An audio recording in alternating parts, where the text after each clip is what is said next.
Hello and welcome to Across the Pond Wargamers. I'm Gary, and today in episode 4, Setting the Stage, Colin and I are joined by Paul from Empress Miniatures as we talk about designing scenarios for wargames.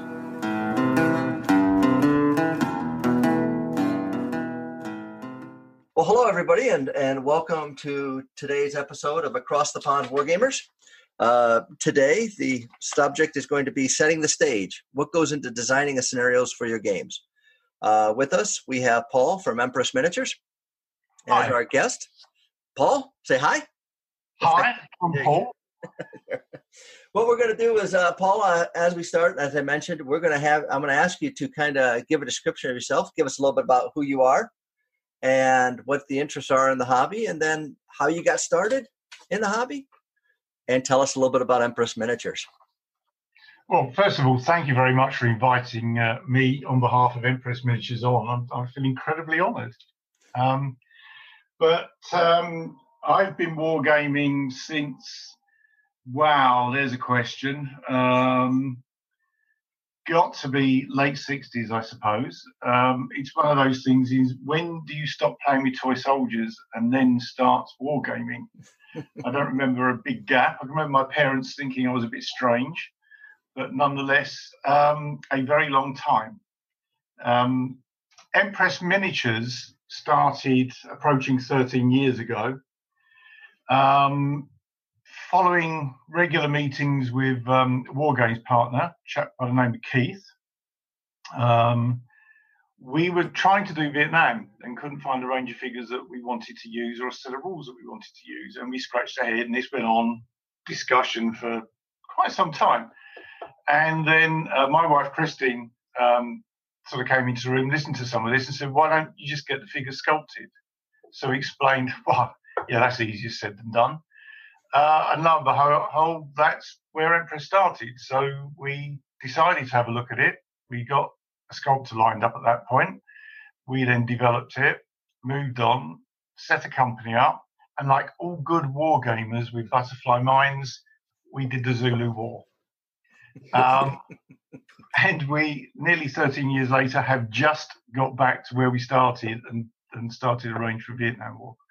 So that's where Empress started. At that point, we all had day jobs. About 7 years ago, I got fed up with office politics and everything else and walked away from my day job. Christine, having been a teacher for 30 plus years, decided that she wasn't too fond of the education profession. It was all changing. So she walked away. So we basically are full-time on this. Keith and Lorraine are still part of the company, still directors of the company, but Keith's day job is computer design for games, etc.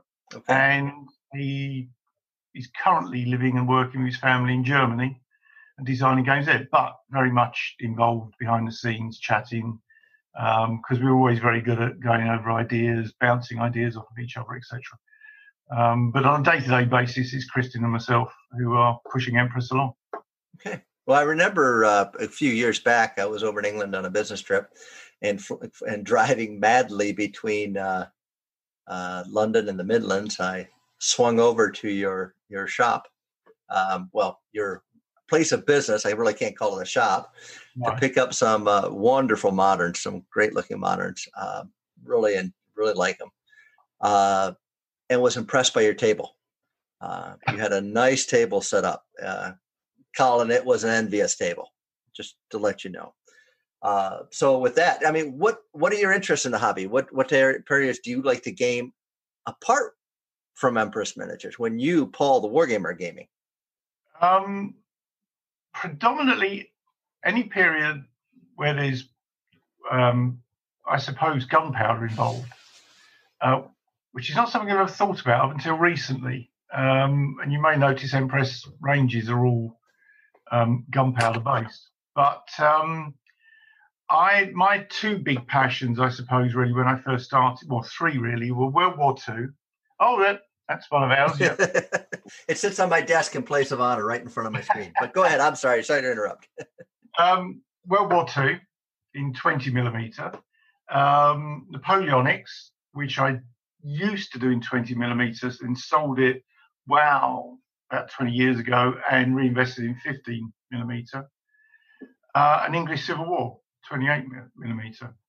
And those are my three main periods. Having said that, like a lot of gamers, you develop and get into so much more, to the point where I've actually started recently to consider a bucket list where I think, hang on, I'm just never going to get through all this.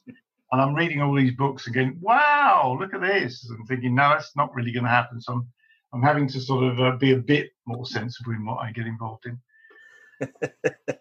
Well, that's kind of not normal wargaming pattern, to be sensible about what you get into. I will say for the listeners out there, I have in full disclosure, I am a fanboy of Empress Miniatures, and this show is not meant to be a commercial for Empress. But if you're interested in their, if you have an interest in moderns, Boer War or English Civil War, or even the new Vietnam range or Vietnam, please take a look at what they do. It is really nice sculpts. They paint beautifully. They have character to them. And I'm looking forward to seeing the World War I figures that are being shipped out for the early war. Looking forward to seeing some of the Germans with the Pickelhaube out there that are coming in. So do take a look at their miniatures. They are very nicely done. So, and we just see that. I hope we didn't lose Colin completely. Nope, I'm still here. Okay. Yeah. Okay. So with that goes, and by the way, for the folks who didn't see, I know this is a podcast, not a video cast. I held up a picture of I held up a figure I have sitting on my desk. It's one of Empress's modern U.S. Marines walking with a radio, talking on a radio.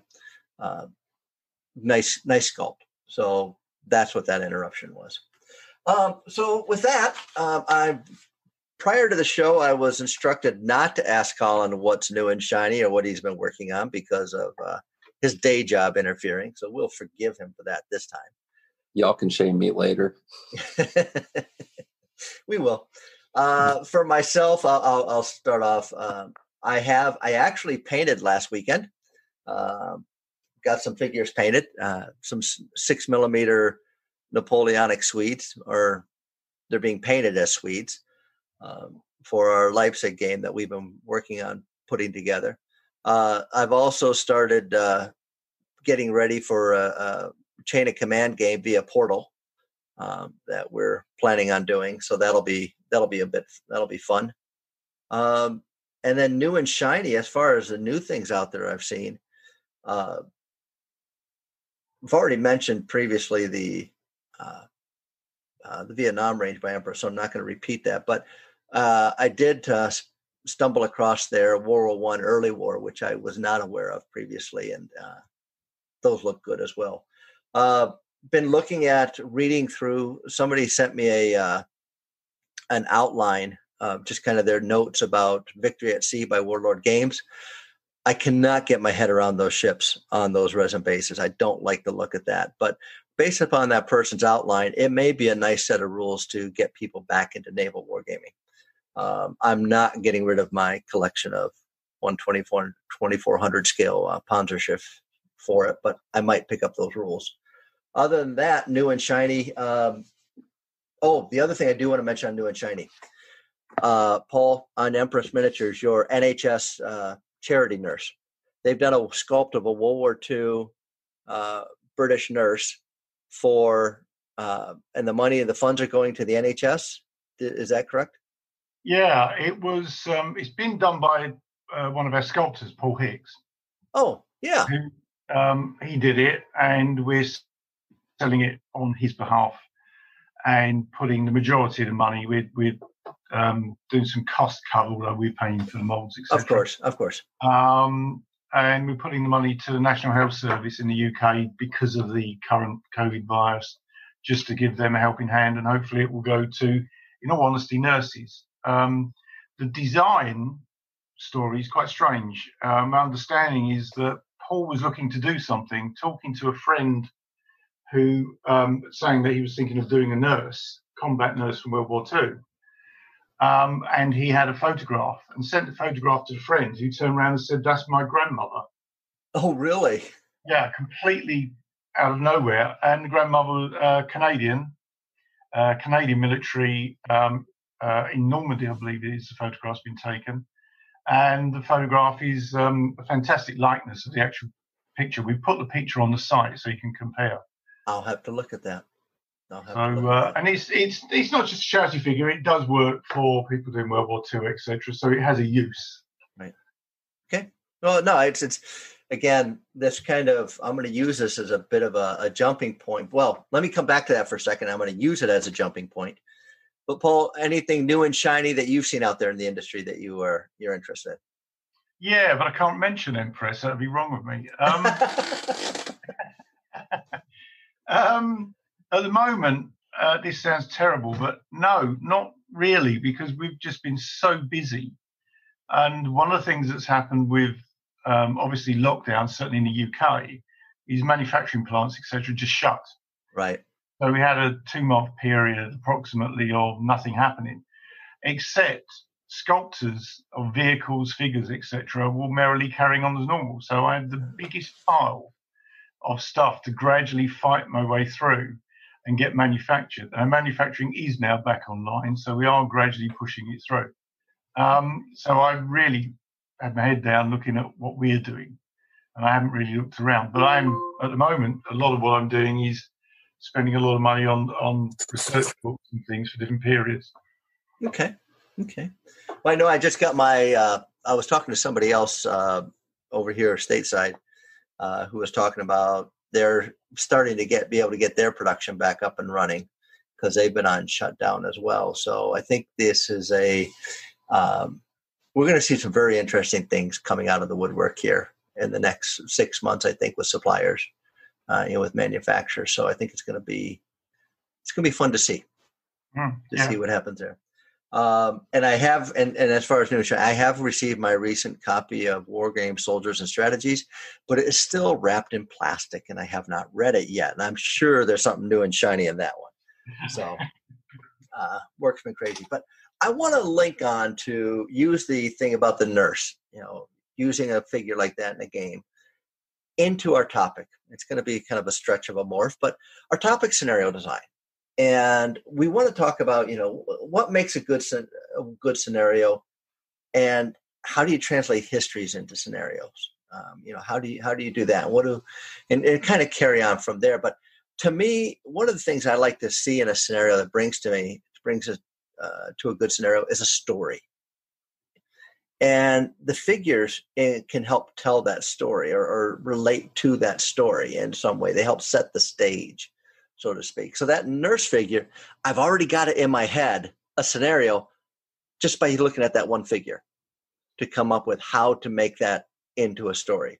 So with that, I mean, what in your opinion, and these are always opinions, none of us have facts, we're all stating opinion here, but what in your opinion what are the elements of a good scenario? What do you see? Which one do you want to answer? Anybody. We're going to put you on the spot first, Paul, because Colin and I, we've been chatting about this. I know Colin has some very definite ideas, as do I, but I want to get your impressions of what are the key elements that goes into a scenario. My big thing, if I'm honest, to do with wargaming is two things, really. One is the historical side. Mm-hmm. I'm not fussed about winning, losing, or anything. If I come away and I feel that a game has managed to capture the flavour of a period, then that does it for me. So he's trying to get the history angle right, which is not as easy as it may sound, because to a certain degree with scenarios, you may have to bend the rules slightly, or you look into the period and say, well, what things are behind the scenes that are important to this? It's not just the battles. I mean, if you take something like the Zulu War, the obvious thing is there's lots of red-coated people shooting at lots of local natives who are trying to run as fast as they can to stick them with something sharp. That's great, but there's other things that come into mind. Supply becomes a major issue, and that does come across in the battles. So it's looking at those things behind the scenes to get that history. And the second major thing, if I'm really honest, is very visual. A lot of us really will sit down and watch films, new and old, and suddenly get really excited about a period. And you want to try and sort of recreate that. So again, an example, anybody that is into the Zulu War has to have seen the film Zulu so many times. It's untrue and can no doubt bore their relatives by quoting from it. But the simple fact is trying to recreate Rorke's Drift on a battlefield, on your table, I would imagine is almost impossible. So to the point, I've never even bothered to try because I just think it would be very complicated. Otherwise, it looks to me that the redcoats are just going to get wiped out very, very quickly. So designing a scenario to get that flavour, whether it's the flavour of the film or the flavour of the actual event, which is reasonably different, you would have to write a scenario and you would have to weight it quite considerably to try and come away from that game feeling that you've achieved something. Well, if you're weighting it, I mean, that goes down to my book, playability. Yeah. Because, you look at some of it, and I know we've mentioned this, and this is one I've repeated often, and it's the very one to look at, is I someday really want to do the Battle of Samar Bay in miniature on the tabletop. It's complicated because it's a naval battle, but two, whoever commands the Japanese are not going to, they're not going to be worried about, 2 destroyers and 3 destroyer escorts and a couple of CVEs when they've got several, battleships, heavy cruisers, destroyers, a major task force barreling through. They'll just plow them through. But that's not what happened in real life. So it's how do you capture that playability? How do you make it? Rorke's Drift is a perfect example as well. How do you capture that and turn that into a playability? And that's $1 million question. That's not, there's a lot of different things there. You talked about you don't care whether you win or lose. And I know Colin and I have talked about this oftentimes, but it does, when you're setting the goal of the scenario, it's obvious, one, like for instance, Battle of Thermopylae, there's no way the Spartans will win. However, was their objective to win, or what defines the win? How does that weight in? What was the one you mentioned, Colin, that we were talking about and trying to capture that? And the one I mentioned was an air battle for the Marianas turkey shoot. That's right. The Japanese, you're going to go into this and say, okay, there's no way I can win. My fighters are a little outdated. I'm undersupplied, but I'm going to do this for the emperor, so to say. As the Marines and Navy, you're just like, oh, fun. This is going to be easy. True. So how does that – go ahead. But yeah, you have to find a way to change either the morale system to keep your guys fighting all the way through, or have a understanding player to player. Is this game just for fun, or are we going to set clear objectives and I'm going to try and win based off of my objectives? That's ways I personally see as going forward with such a game. Now, could your objectives be something as simple as doing better than what was done in history? So, for instance, the Persians plowing through Thermopylae a lot faster than they were able to, or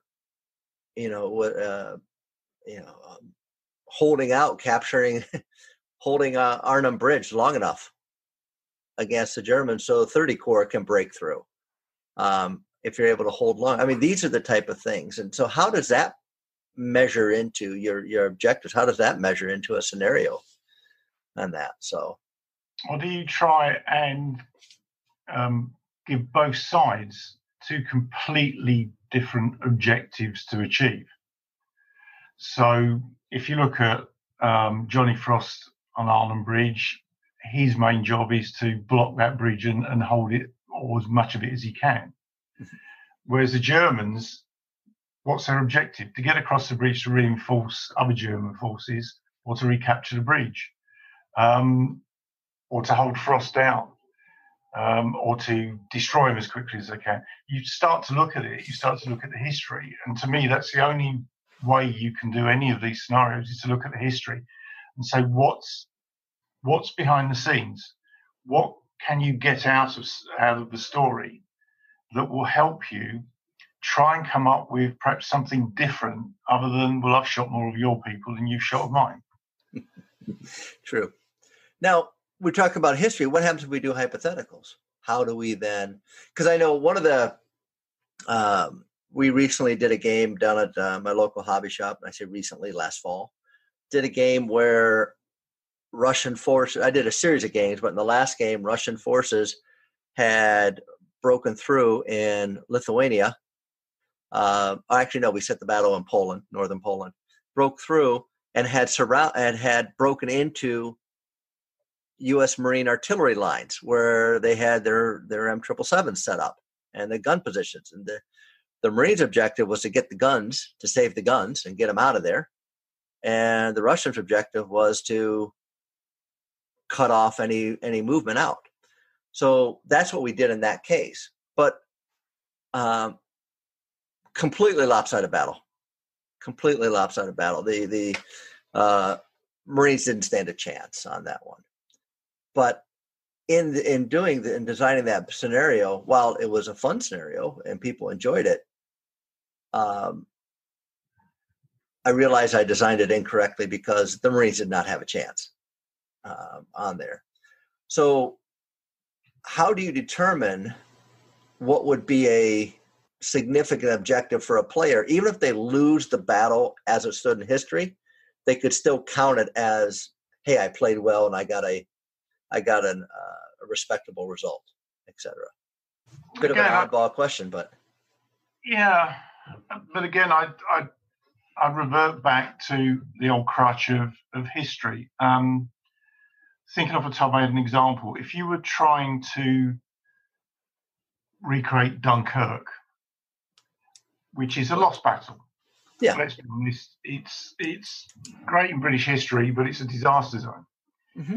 So what's the main objective? And the British objective is quite simple: is to get as many troops off of that beach as it can possibly get. Which means that the German player is attempting to break through those rearguard lines. Now, if you're playing that as a micro game in some way, then or ball game even, you're playing a huge area. Right. But then if you looked at it from, say you're playing a 28mm game, you're not going to attempt to recreate Dunkirk unless you've got access to a sports hall. But you could set a nice 28mm game up with some British troops defending a farmhouse and some terrain, and German troops trying to get through. And what the British troops or player knows is he's got to hold off the Germans for X number of moves, which kind of then relates to saving time for more troops to get away. Right. And the German player is then trying to destroy that British defensive position as quickly as possible. But then you also load up the German player with such things as, well, you've got a limitation on armour because they didn't have much armour. They'd started to run out of fuel, and they'd also be trying to save the armour. Right. You have a logistics issues to do with ammunition, perhaps, and you also have a manpower problem in that the Germans were blatantly the tactics changed as they realised, well, this is virtually finished. There's no point dying now, so let's just do this nice and calmly, methodically, and we'll let the German aircraft, Stukas, etc., do the real hard work. So you weight that player down. So in effect, you've balanced perhaps both ends of a seesaw. Okay. So if you accept that logic, where both players are almost handcuffed, or like jockeys, they've been weighted so that it balanced, and they're happy to accept that, then it comes down really to playability. Are both players at the end of the game, once you've weighted it, however it works out, going to come away, even if the British player is annihilated and loses all his troops or only gets 3 people away or whatever, but still Sonny says, well, actually, you won because you actually held the Germans up for 12 moves, and we actually worked out you probably only last for 6. Okay. Yeah. Now that brings into what the objectives of the campaign are. Not only you talked about before what led up to that. I mean, that's setting the stage, but providing the campaign aspect of what the other player needs to achieve. Germans don't want to die. They don't need to. They need to save those troops to be able to fight later because it's almost over. Or, if you're doing a rear guard action, you don't want to lose a lot of your troops. You don't want to sacrifice that rear guard if you don't have to, unless there's a real reason to sacrifice that rear guard. And so that has to me, the campaign elements have to feed into that, into setting those objectives, those goals as well. Now, one of the key things is what makes a game, what makes it playable? What makes it, one thing nobody has said yet on a scenario, what makes a good scenario is it has to be fun. People have to enjoy it. Now, that's like saying, what makes a game enjoyable is like asking how long's a piece of string. That's going to depend on who's playing, who's, what's going into it there. So when you're designing a game, and Colin, this question is to you. When you're designing a game, how do you ascertain or how do you determine what's going to make that fun for your target audience? And Paul, I'd like you to jump in after. I got away with it then. No, because Colin and I talked about that. He had some good points, and I wanted to see if I can get those out of him again and get your input on that. So the main factor in all war games, I believe, is communication. Well, kind of just like everything else in the world. And it's definitely one area that I do lack. But if you establish this pre-communication, whether it be visual, verbal, any way that you so seem or deem, if you establish that pre-communication on what the game is, what you're trying to achieve, is this for you? And how can I gear this for you? So this can be from a club game on a Friday night, say like, hey, we're just trying to have fun, throw on some miniatures on the table, game this out. We don't really care about who wins or loses. We just want to play the game and have fun. That is as simple as the communication as you need. So you maybe don't set a ton of house rules on top of the rules that are already pre-established, and don't select complex rules. Maybe select something a little easier. That would be fun for a 2-hour game night that you both have communicated on. Whereas if you're trying to do a tournament, of course, the rules are pre-established for you. There's probably not going to be as much of a backstory, but you're there to win. And that's what the fun is for, is you winning or getting a prize, or maybe just beating somebody and that just enjoys you. As cruel as that is. And then it also can carry over into a convention. So say you set up the game table at convention and you're inviting people to play. You don't really need to like put an age roster on your, like a poster board or something, but at least have an idea of what that game is about, what you're trying to recreate, how historical is it going to be, and then not say it like a smiley face fun rating, but something along those lines so that people can understand how serious this game is going to be and whether they're going to enjoy it.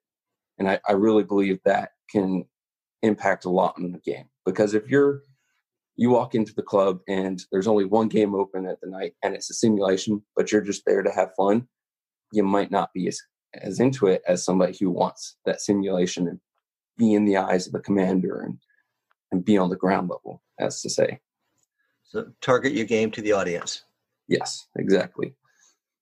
I know it was a little bit rambling, but no, because it raises good points to think about, because you have one set of game for game night for your buddies. You always know, I know, like when you and I sit down at a game to play a game, it's going to be, we know what we like. We know the details. We don't mind that detail fanaticism to the story of the game, the fanaticism to the complex set of rules, as long as they're delivering the flavor that Paul, you mentioned, and that contribute to the story, to give to derive the elements. Whereas when I go and put on a game in a hobby shop and I don't know who's going to walk in, I got to keep it fast, simple, keep their attention, kiss, keep it simple and stupid, and you have to do things like that. So, I mean, Paul, what are your thoughts on that? Well, I agree with Colin's comments. I'm sitting here preaching history, but Colin's right. I mean, you can sometimes get so wrapped up into research into a period that it becomes so tediously dry to anyone else who comes anywhere near it that it ceases to be playable. So that has to be stopped. And you're right, you have to sell it to people if they're going to actually turn up and want to game. Otherwise, you'll be very lonely very quickly. So, yeah, you're right. Fun's a very difficult word to sort of bring onto a table. I mean, I always think it's a bit strange, really, that we play these games, which is, if you just think for sort of 10 seconds what they're actually about, fun's a very strange word to do. But ultimately, they are games, and that's what we do. And how do you bring fun into it? Personally, I've become a great fan over the last 2 decades, at the very least, of using things like chance cards, etc., to bring a bit of character into a game. Yeah. And even the most horrific historic periods, full of politics and nastiness, you can often see the slight ludicrous side to, the humorous side to, and then bring cards in to do logistics. So, for example, let's take Spanish Civil War. You have two pretty much very amateur forces, ranging from extremely amateur to not so badly amateur, but still pretty amateur, right?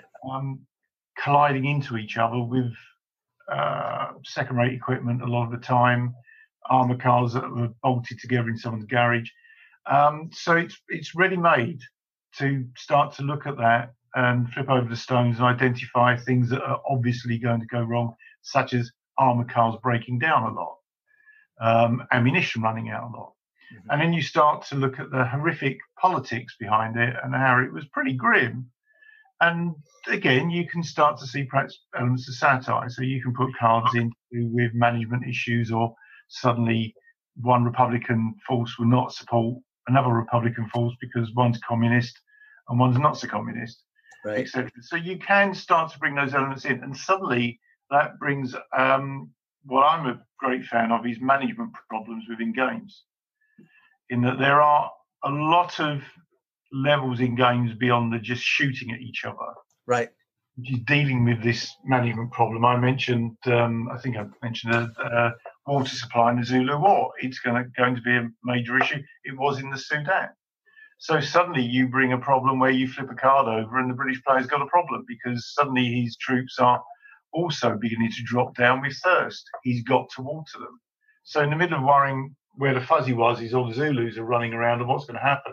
He's got another factor that he's got to sort out. And I think that can add to the fun. It can add to the problems, and it also supports that history.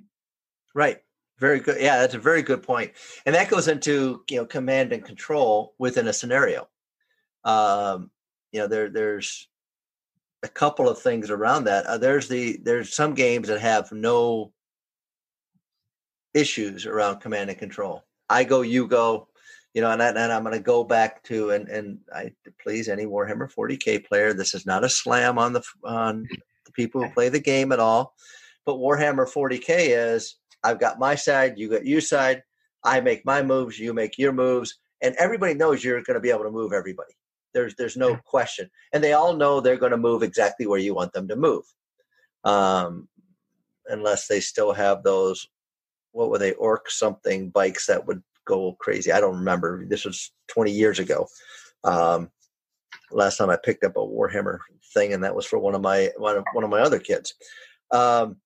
so how do you get? I mean, how can you capture command and control issues in a scenario going into it? I know there are some rules out there that do a very good job to start with.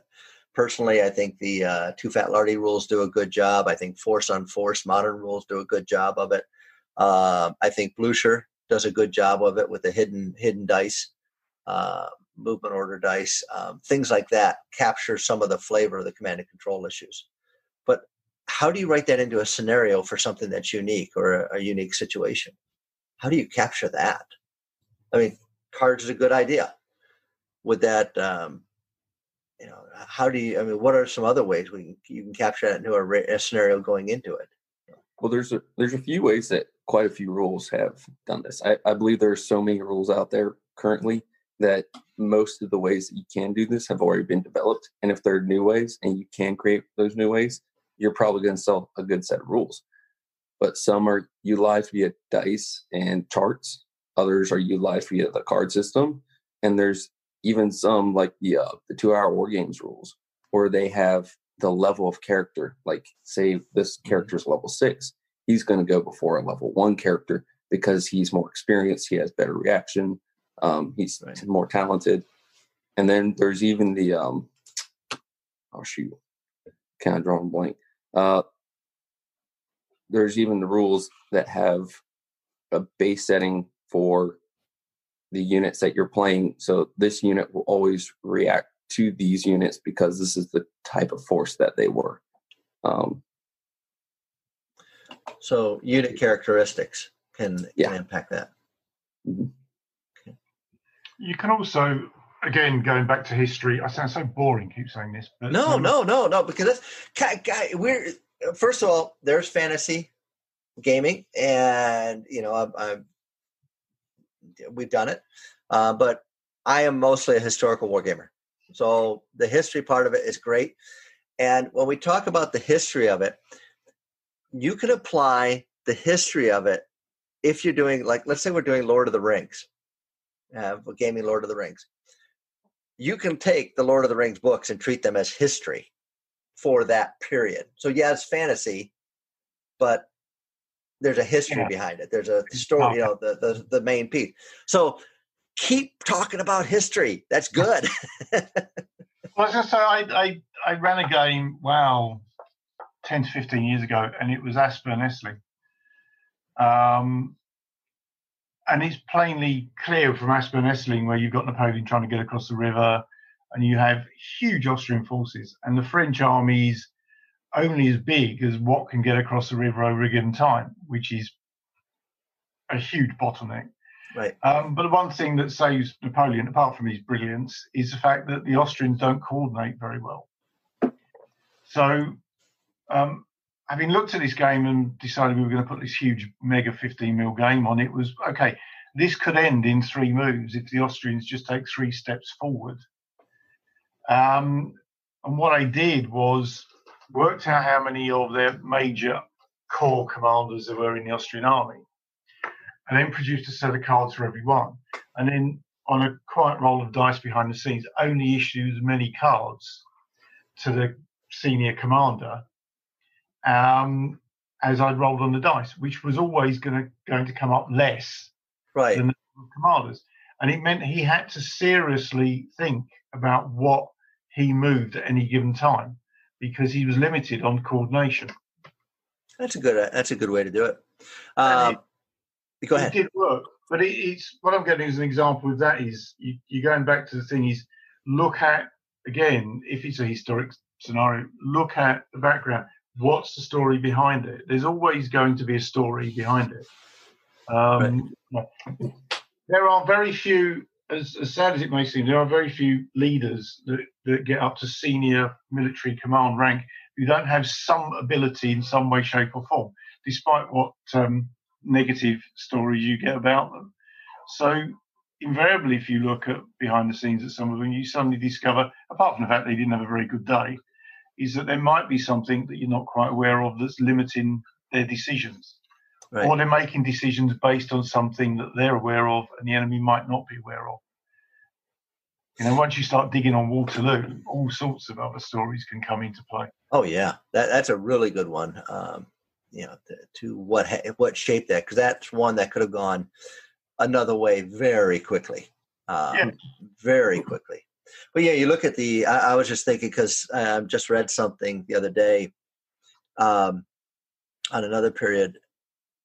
You talk about level of command, the knowledge, the ability, the skills of the commanders, and that's what we all focus on, the commanders. But a commander is one person, and a good leader may be able to have that good situational awareness, the ability to take transmit the terrain into their favorable, and give them to use that to their advantage, how to do that type of thing. But there's a staff behind the commander. The staff is what, if they have good staff coordination, because if you look at the Prussians after what happened to them, they're in the first part of the Napoleonic era, they got, they didn't do well. Yeah. And then they developed and rebuilt their staff. Yeah, sorry? Well and truly destroyed at Jena. Exactly. They didn't have the staff background. Well, they recognized that, and they started building a staff. So by the time you got to the Franco-Prussian War, their staff was the model. Their staff worked. So they had their war won before the first round was ever fired, because they had planned and had the planning and the contingencies and the staff work to ensure that the guy on the ground was going well. Now, luck could have gone against them. There's always luck. We can never discount luck. But they had it, in my opinion, they had it won because they had the staff work. So when we're designing a scenario and you're talking about these command issues about, Aspirin and Isling, was a really good example. Do you take into account then that Napoleon's staff work and engineers supporting that bridge and keeping that bridge open, despite attempts to float stuff down and knock it out and things like that occurred? Does that play into the scenario? And if so, does that, do you capture the luck of the Austrians being able to float something down that actually damaged the bridge? Yes. I mean, one thing that was along that river, bizarrely enough, were floating windmills. Yeah. And the logical thing is that, the Austrians were trying to float trees and God knows what else down that river to actually destroy some of the pontoon bridges. But I did it. I put an element of that in, but feared that with some really good or bad luck, depending on where you're standing, suddenly the game ends quite rapidly as all these pontoon bridges disappear to a floating windmill. So the entire memory of that game, instead of fighting one of the largest Napoleonic battles, is actually, a floating windmill just took out my army. So you kind of take it into account, but you've got to also look at it and don't get excited and limit some of those effects, because they can be, even though they're real, slightly absurd. Yes. There's numerous cases of history of absurdity coming through on that. So, all right. Well, I'm going to kind of switch gears a little bit. When we're doing a game, does balance matter? Does it matter if both sides are equal? I think we all agree on this one, and I think that it's going to be very, if we were to limit it to just the answer of how we feel, I think how we feel, it would be a very short conversation. So my question is, does balance matter, and what is balance, I guess, in that? Well, you can quite turn that sentence or that question on its head, because balance could be whether it be the composition of forces which equal each other, or it could be the balance of the forces' abilities to achieve their objectives, have equal chances in order to achieve the objectives assigned to them or task or mission set. So you can take it either way.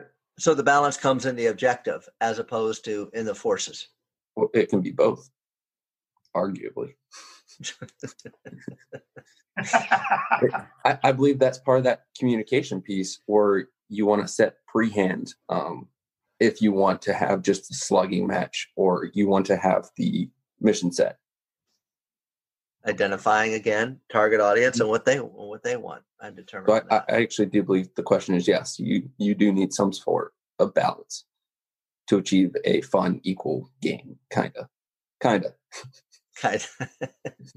So the balance is the objective in those cases where it's like, for instance, Rorke's Drift, completely unbalanced game.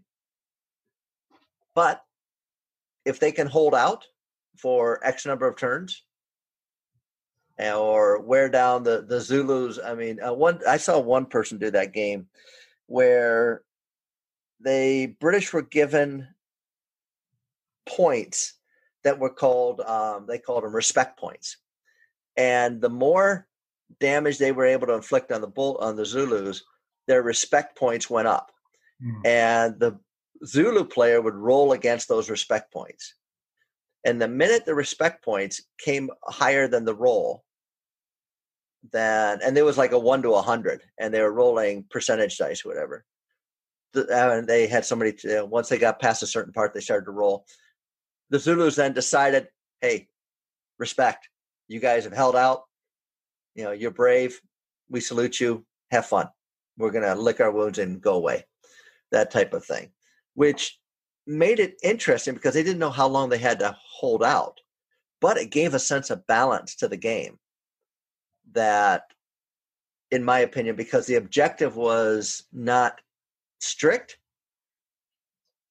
but it left a little bit of a leeway for either player. It could go either way for either player. So I like that aspect of it. And that was, where was that done? That was West Midlands Military, WMS back in, oh gosh, 2000, first half, 2002, 2003, I think. Somebody did that game there. We went to that show and saw that. I thought it was a demonstration game they were doing, and we got to see that. And I thought that was a really clever aspect on how to do that one. Yeah, I think that sort of mechanism is brilliant, because that's where you can balance it out, and that's where you can refight what is intrinsically an incredibly difficult historic encounter to reenact in any way, shape, or form. Right. And you can balance it out and do it very well. Okay.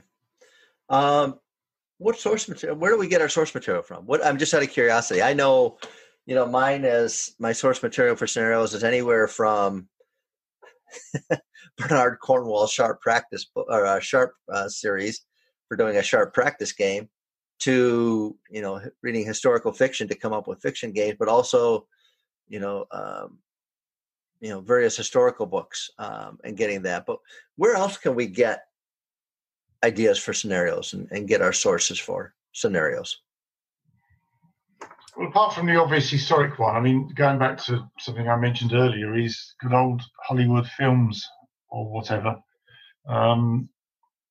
You can watch some absolutely horrendously awful films and think, that's actually quite a good scenario. I'm going to steal that. I'm not sure how old you are, Gary, but I have a suspicion, like me, when you were a kid, you used to watch programs like Combat and things that were on Rat Patrol. Yeah. Rat Patrol was my big one. I loved. Yes, I watched Combat, but I loved Rat Patrol. Anybody who could blow up a Tiger tank in the desert with a .30 caliber mounted on the back of a Jeep as they're jumping sand dunes, they had my vote right there. Programs like that, as cheesy and horrifically bad as they are or were, well, they didn't seem that bad at the time. Invariably, that 1 hour episode tended to contain quite a good little scenario for a skirmish game. Right. So programs like that, if you can manage to sit through them without throwing things at the television, can inspire quite a lot. Westerns is a big area. I mean, that there's so many scenarios from Westerns, quite basic ones from High Noon to The Magnificent Seven to whatever. So She there's wore a loads. yellow ribbon. That one. Oh yeah, That was a great one. there's about 10 scenarios in that film. Yeah. What about using campaigns to drive scenarios?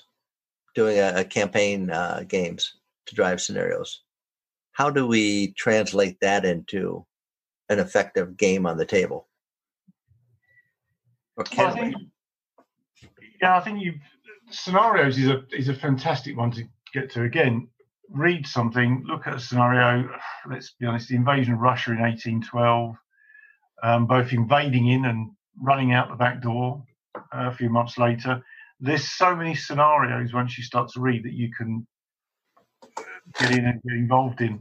And one of the most famous war game scenarios that even the good old Charles Grant wrote about and did a great scenario was saving that baggage train. Oh, yes. Gosh, how long ago did you write that? That was ages. Yeah, 1970s. Yeah. But stuff like that are fantastic scenarios because they're quite simplistic. They fit every period going because every period has a town. Yeah. From Romans to whatever. And they're offspring of a military campaign. Well, I know we did a sharp practice game one time, which was just to save the liquor. To who could capture the tavern that had the booze and get the booze out of there before the rest of the forces got there, and rest of their own forces got there. Yeah. So, because once the own forces got there, command would take away the liquor. So it was a good game. It went quite well. Never finished it. Too many laughs going on, but that links into Colin's point, though, isn't it? Because those can be historically based, link into a campaign, but staggering amounts of fun. Yeah. That's that. And to me, that was a successful one. It wasn't very well thought out, but it ticked all the buttons. Talking about campaigns, though, what about translating something like a board game? This is something Colin and I have been talking about getting to, and we haven't done yet. Or like a board game like Leipzig, where it's the whole 1813 campaign in Germany. Or something like if you're running a series of linked campaigns or linked games to develop your scenarios. How successful are those? Or have you had any success with them? Yeah. English Civil War, years ago, many years ago, I bought an English Civil War basic refight the English Civil War. Mm-hmm. I think it took us about a week to actually play it. But from it, what would develop would be, amongst these various campaigns going on, would be small games developing, gradually getting bigger as armies developed. And there was then taking some of those games from that and putting it on the tabletop. It was fine. But I think the problem with some of that, in the end, is it can get quite tedious. Yeah. You need an umpire to step in and go, that's just not worth wasting time on. I'll adjudicate separately. So you have to pick what's good to do that from. You just said something there that got me thinking. Most of the games that I'm involved with anymore is I'm umpiring. I seldom play a game myself because, again, I've people who've listened to the show before know I bring both sides to the local hobby shop. Whoever shows up can play, and then I run the game and I umpire it. What impact does the umpire have on the scenario? Does an umpire, if the scenario is done well, written up well, does an umpire matter? Does the umpire hurt the scenario or help the scenario, in your opinion? And Colin, don't you criticize my umpiring either when you answer that one. I'll let Colin go first then. I'm going to have to apologize. I was distracted because my device is losing power. What was it? The last part of that question? No, we're talking about umpire. If an umpire helps a scenario or hurts a scenario or even matters at all to a scenario, if it's written well. Well, you can take this many ways, actually. So I actually do like the theory of an umpire to settle all matters because they're that neutral party that can promote it. They can dictate the scenario by promoting fairness, by promoting what the scenario is actually about. But if you have if you're a continuous gamer with the other player or players, maybe you don't always need an umpire. If you can have like such a level of trust that you can leave the opponent with the table and just walk away for a few hours. So if you have that level of trust, then maybe you don't even need an umpire.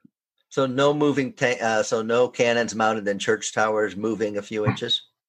No, we won't talk about that. Oh, I got to tell that story. I've been dying to tell that story. So I'm going to interrupt this for a second.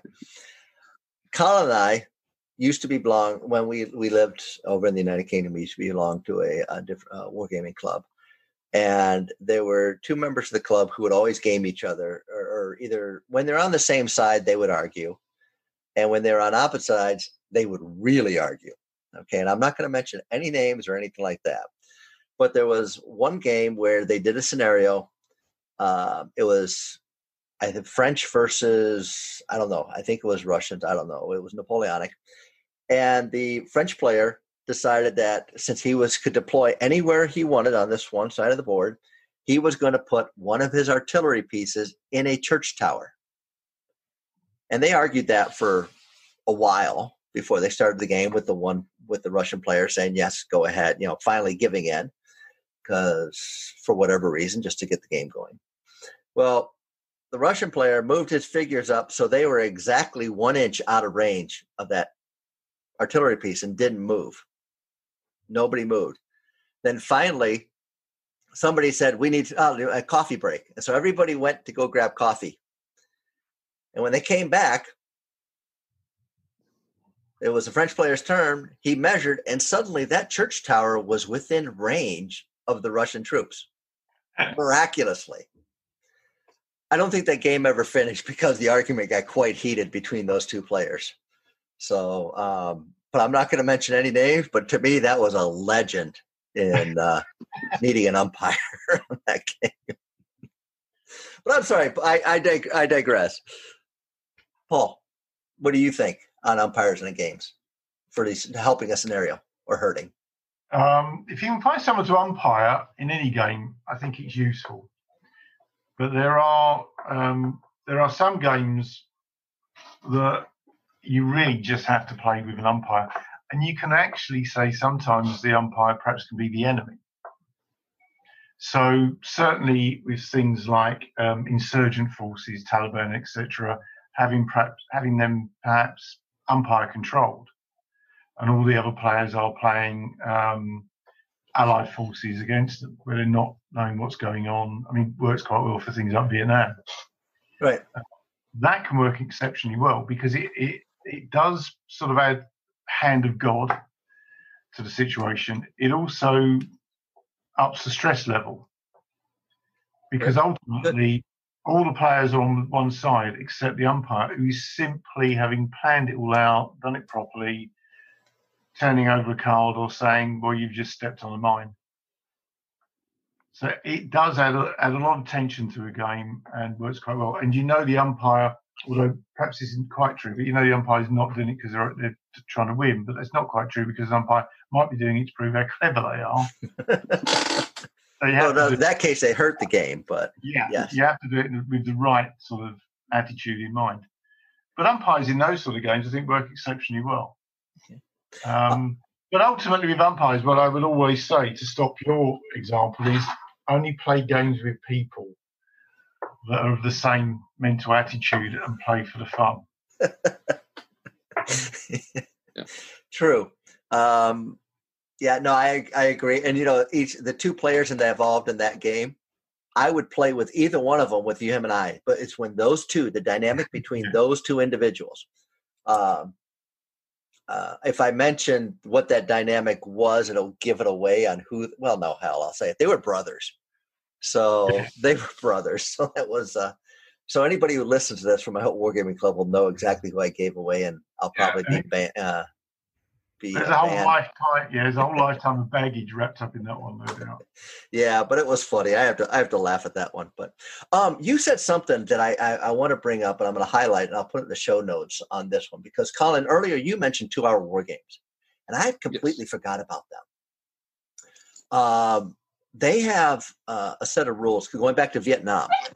I don't know what rules you've used in the past, Paul, but there's a set of rules called FNG. Yeah. Right. Have you played those?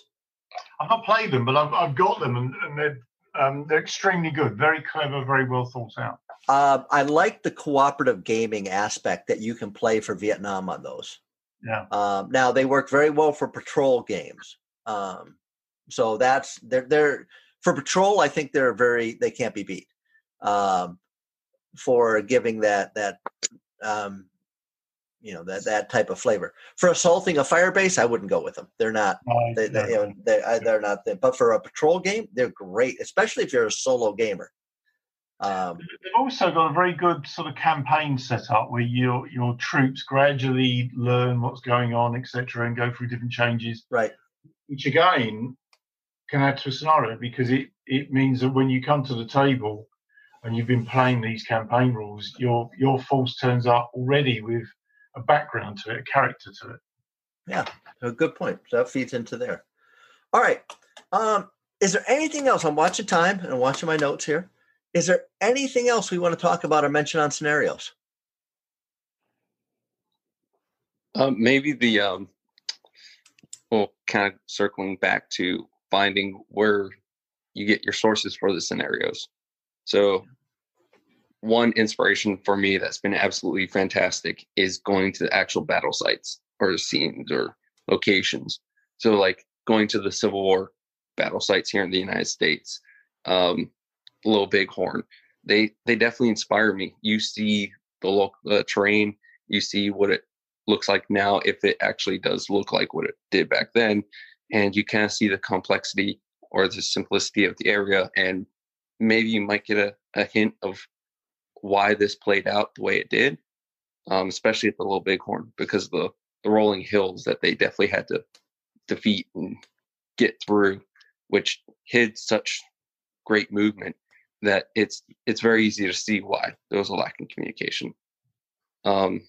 Another one is, well, you could also play the game, like talk to the Park Service or the Historical Society there, and potentially throw on games there and promote new members on, say, anniversaries. Because I'm sure there's kids that want to come up that are at the battlefield and actually want to see the reenactment and then go maybe play a game of it, something that they can partake in. That might be a good way to introduce new members.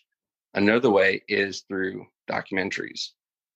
There's this great series. It's kind of stepping off the war game, but it's a series on YouTube called Week by Week. There's one for World War I. There's one for in between the two world wars. And right now they're doing what happens every single week during World War II.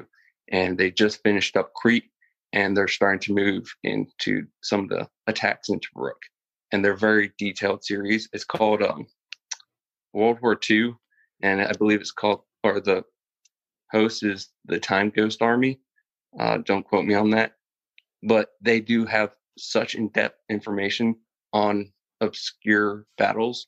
So they covered the Angola or the East Africa campaign during World War II in 1940, which I actually never knew about. And it's quite interesting.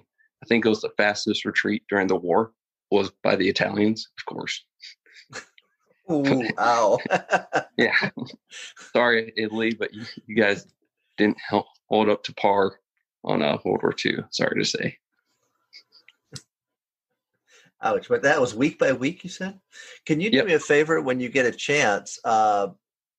Try and send me a link to that. I'll add them into the show notes because that's to be a good resource for wargamers. Oh, especially for World War I. And in between the two wars, like Russia versus Poland, or the Polish Civil War, Finnish Civil War, like all those obscure battles that you never really hear about. It's a great series. Yeah, I like obscure. I like if it's that one-off. You know, everybody knows World War II, the Battle of Kursk. Everybody knows, Market Garden. And, that's fine. But I like to look for the little things that are just completely unknown or completely not thought about and redo those type of things. Those really fascinate me on that. So that's, if it's, that'll be a good one to link in on. I'll put that in the show notes. on that. So, all right, folks. Anything else you want to say on scenarios? We've kind of jumped around here. I didn't follow my outline very well, but hey, I thought it's been a good conversation, some good ideas. Definitely some good input. Paul, I want to ask you, what's next for Empress Miniatures? Wow, how long you got? I got a lot of room on the computer for this tape, so keep going. So between now and Christmas, as long as production stays open and everything gets better, let's say, we're continuing on with the Vietnam side of things. We've got the PBR with the Apocalypse Now crew should be coming out in the next week or two. We've got vehicles, the Ford Mutt, Mighty Might, the Mule with a 106 mil recoilless rifle, things like that coming out. T-54, 55s, helicopter crews, more figures. World War II, we've got some more Volks Grenadiers for the end of the war, ranging from command to mortar crews to engineer units, flamethrowers, etc. Ultra modern, we've got a VBC-1 French IFV coming out. Okay. So drive your French around. World War One, which you're now interested in, we've got a lot of British artillery coming out. Starting off with a 4.5-inch howitzer with crew, plus all of its limber horses, the whole thing. It's. I actually put one together the other day because it's due for release, and it's about 10 to 12 inches long. Oh my! It's a staggeringly extreme thing. Plus 4 different Ford Model T scout cars that the British used and the Australians used in Palestine, etc. Okay. So loads of things like that. Jazz Age stuff. Oh, it just keeps rolling off. Cowboys. We've got a new range that I'm slowly building up behind the scenes, which is based on Hollywood films. So every figure will be from a Hollywood film. So John Wayne, from The Man Who Shot Liberty Valance, mounted and dismounted in a pack. Lee Marvin, 2 main characters from Appaloosa. I'm gradually going to stack those up and perhaps save them up to just before Christmas when we've got more and more. So we've got civilians, women, you name it. Colin, how firm are we on no new periods, no new scales until the Lead Mountain gets down? Well, to be fair, we do already have some Western, so it's not a new period. Yeah, it's not a new period. Wouldn't be a new scale either. So okay.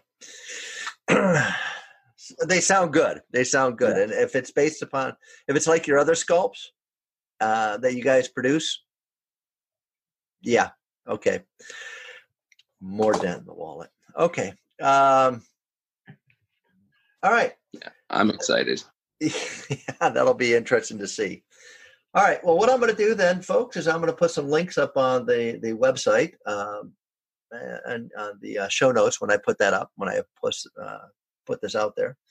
Paul, I want to say thank you for joining us. It's been great having you on. It's been a good conversation. Scenario design is something that I really enjoy. It's something I think it's important to the hobby, important to the games we put on. I know Colin and I talk about it a lot and have a lot of ideas. So it was good having you on board for this conversation. Well, I thank you very much for inviting me. I'm extremely honoured. And it's been a very, very enjoyable time to spend a Sunday afternoon. I'm glad you enjoyed it. And hopefully we can have you back again sometime. That'd be lovely. Yes. That'd be great fun. Okay. Well, thank you very much. And we really appreciate it. And from that, thank you, folks, for listening to Across the Pond Wargamers. Thanks for listening. This has been Across the Pond Wargamers, copyright 2020, produced by Gary Grimes and Colin Grimes. Original music was written and performed by Brian Stolfa.